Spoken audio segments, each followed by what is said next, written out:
Part A of the question. Part A of the question, I want you to help me with the answer. Briefly discuss the main advantage and disadvantage of hedging interest rate risk using interest rate collar instead of options. What is the main advantage? They're just looking for one.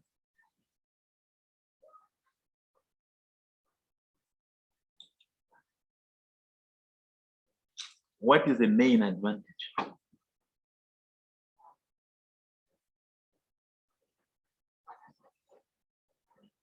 We discussed the advantage yesterday. What's the main advantage?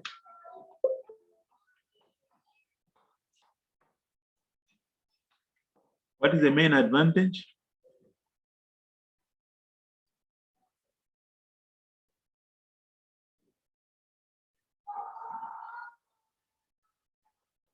Huh?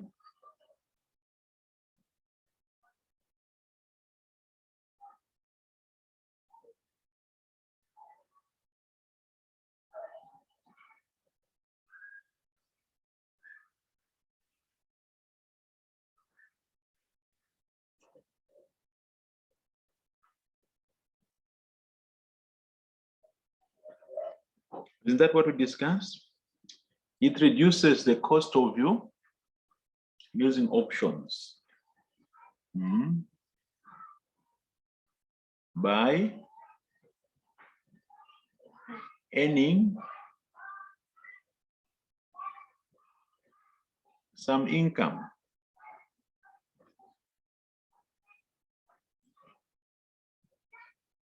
from sale of some benefits.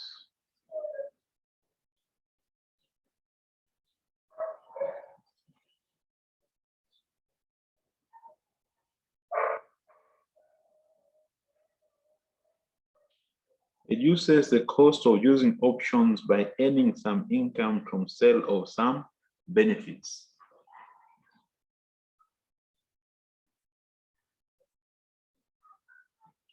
What's the main disadvantage?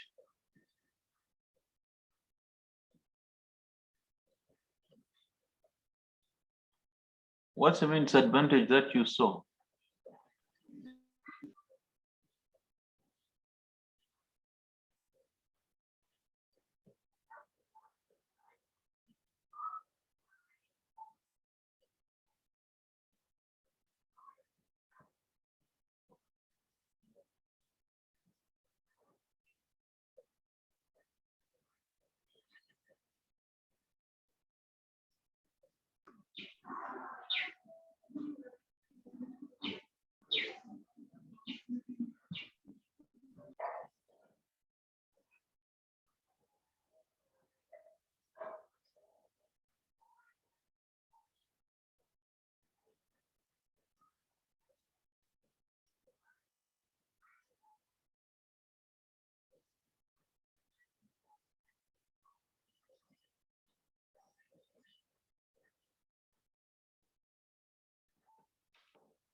Have you seen the answer there? You're not able to take full advantage of the benefits from the favorable movement. Remember the example that we gave? Like here, there are two options. There's an option at 4% and an option at 3.5%. There are two options. So you can imagine this is what would happen. The 4% is here and the 3.5% is here. So if you are a borrower, you're going to buy this car and to sell the floor. Meaning, should interest rates go up, if they go above 4, you use your option. But should interest rates go down, you're going to use the prevailing interest rates and benefit from the favorable movement. However, should it go below 3.5, you won't benefit because you have guaranteed the other party that the lowest interest rate I can ever pay you is here. So if the rates go below, me I still pay you 3.5. So we are not able to benefit from this favorable movement below 5%.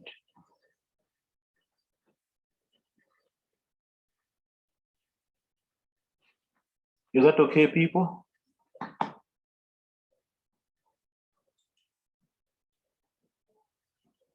Have you captured the main advantage and disadvantage? Yes. Yes. Huh? So that is the main advantage and disadvantage. Okay, let's make a move now. If you have captured that point, we are going to make a move to the computation. This question wanted us to hedge using 3 methods. This question wanted us to hedge using the 3 methods. And which ones were the 3 methods? The 3 methods that we were to use were all here. The interest rate futures, the options on interest rates, interest rate futures, and also the interest rate collar. So these are the 3 that this question wanted us to do what? Wanted us to use.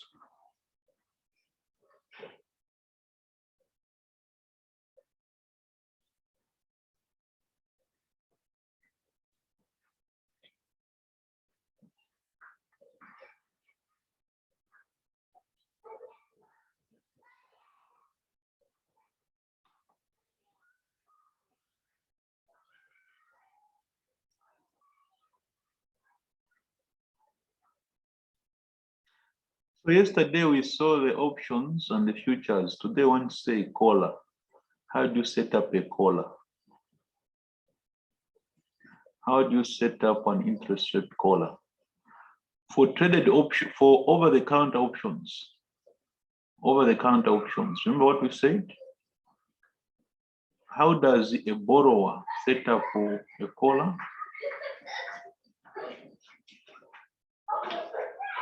For over-the-counter products, how does a borrower set up a collar? Who remembers? How does a borrower set up a collar for over-the-counter products? What does a borrower do?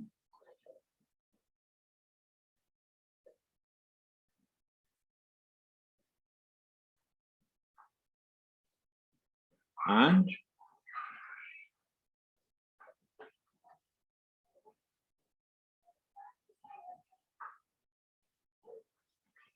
do you remember that? The borrower buys a cap and sells a floor. He buys a cap, that's your cap, and he sells a floor, that's a floor. And this combination is what we call a collar.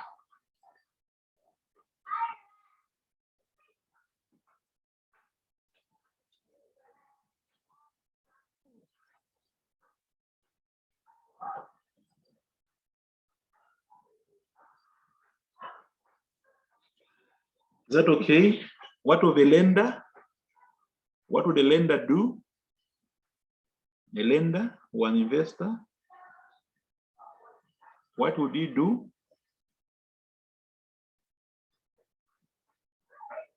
A lender would buy what? The floor. He's going to sell what? The cap. Yes. So that's the way it goes. This is which instruments are these? Over-the-counter instruments. Now, the options that we have are not over-the-counter. These are traded. They are from an exchange. So then, and on an exchange, what we find are what? Are calls and puts. So now we need to talk about calls and puts.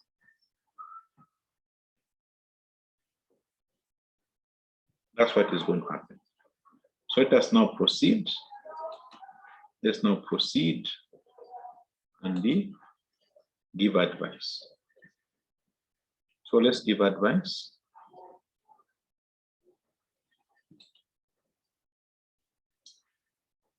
So how we give the advice now is, it's just a continuation of what you have done here. So there are two options here. Okay. The one for 4% and one for 3.5%. So a caller is going to be set up.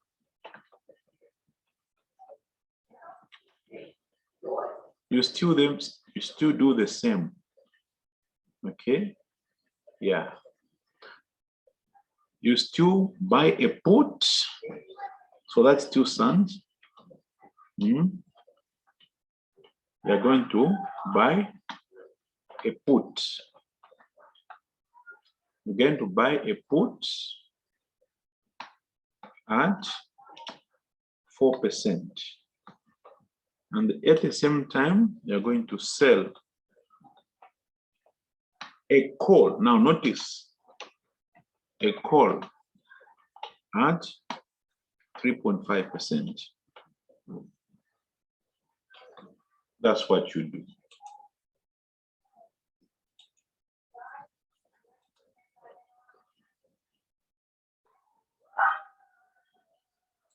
So this is how you set up a caller.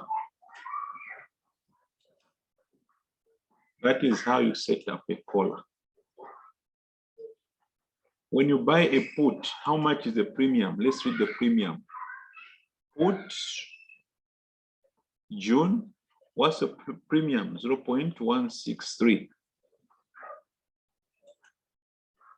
0.163. You sell a call, you go this side, call June.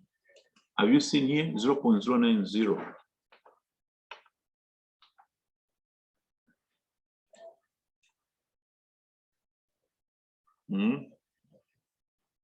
Have you seen what we are doing here, everybody? So at least this is the basic, the least that you must be able to do in your exam. You must at least manage to do this one. So what is the net cost now? The net cost of using your option is that less that.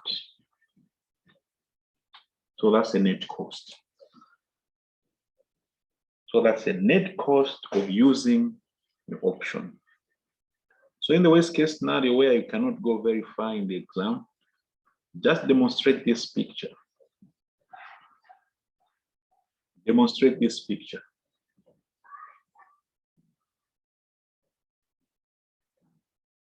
I hope you have seen where the figures have come from that I've picked. I hope you have seen the put is still the same one we had yesterday, this one. And this is the premium. Then you go to the call, June, and for 3.5, this one. You pick this one. So it's that one and that one that you have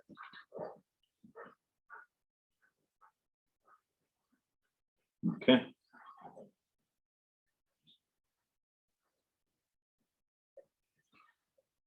So then in the minimum that you can do, the minimum effort that would expect you to display is give us this position.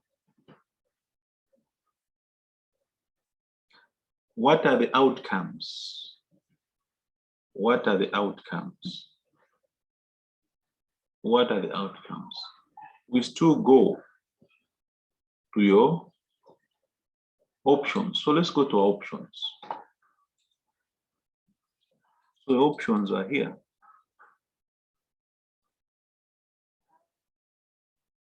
So these are the two options that we have. Remember, these are the two options that we have. Which option do we have? The 3.5.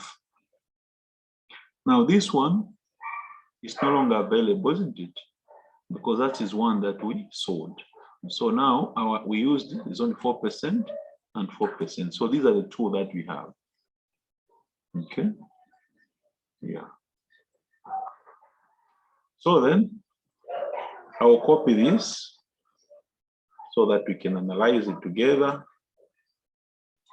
We can check what the outcome is. So I'll put it here.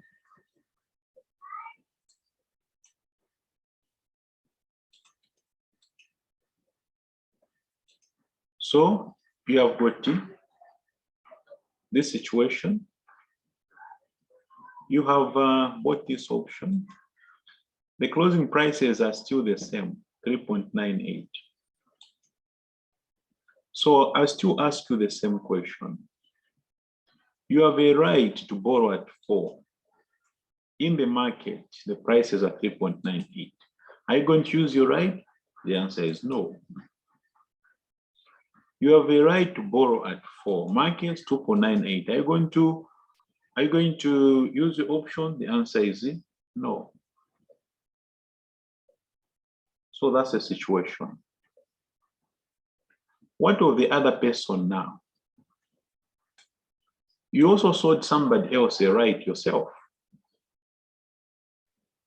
Let's start here now. You have guaranteed the other person a 3.5. In the market, it's a 3.98 now.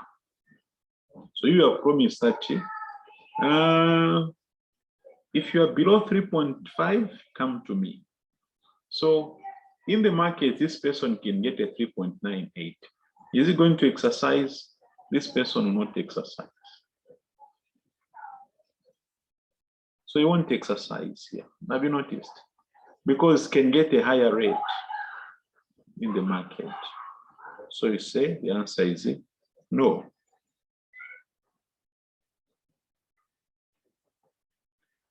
What over here? In the market is 2.98. You promised him 3.5. This person is going to exercise against you. You say, wait a minute, I'm going to exercise now because the markets are 3.98. You get it, eh? So when this person exercises now against you, you have to reimburse him the difference. It's you now to reimburse the difference to this person. 0.52. So now, let us conclude our picture. So the picture from the option that you have yourself is as follows.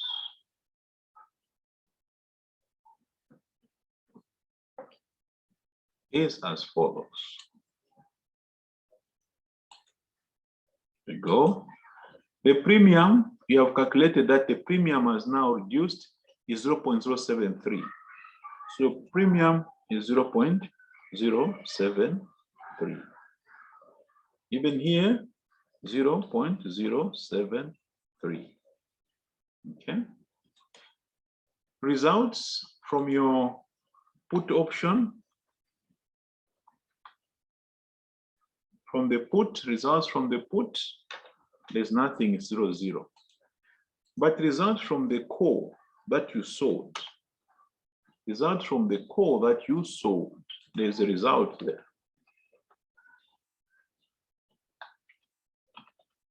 We have seen that here, there was nothing, there was a 0.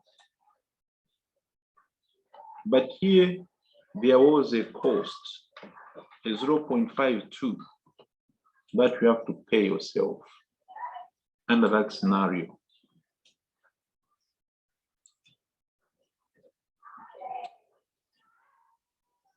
Under that scenario, you have to pay a 0.52. So that's what now would happen with a caller. So with a caller, this is your result. when interest rates go up, when interest rates go down.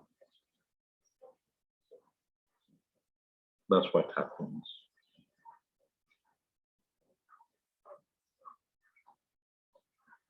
I know you may say that sounds complicated, Mr. Piri. I will ask you for starters. For starters, you start from here. You start from here then. And you can leave the page outcome. Then as you go through, we can look at that and look at that. Yesterday I shared this worksheet. Did you have it?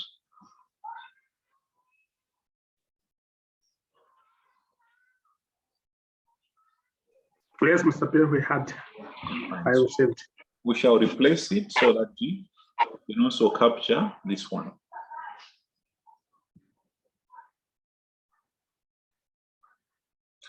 So this is how an FRA works. An option, futures, and even a collar. That's how they work.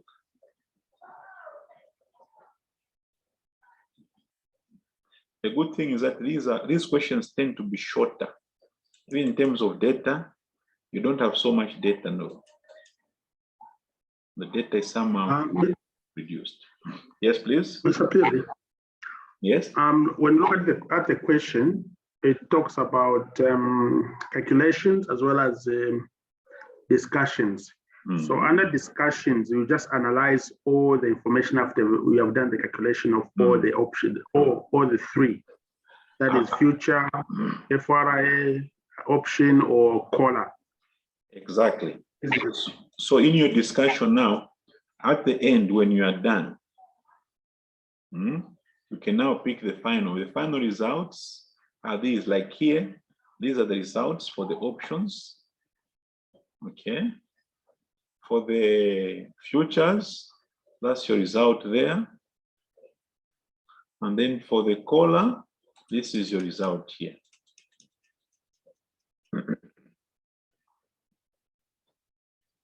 That's your result under the two options, A and B. When interest rates go up and down. And then you give a recommendation of which one is likely to be better for you. If interest rates go up, which one is likely to be better? If interest rates go down, which one is likely to be better?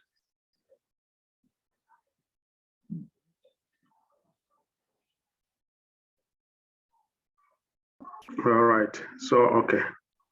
That's clear. Because then the more work is done on the spreadsheet, on the other sheet. A lot of work is on the computations. Yes. Even the maths, and then under weight, on the computations. It's different from investment appraisal, which says comment on the assumptions.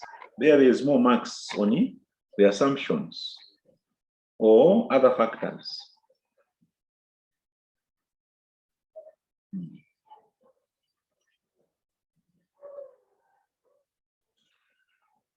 Okay. Some of us here, we did attend the lecture on currency swap. On a currency swap. Okay. Today we want to add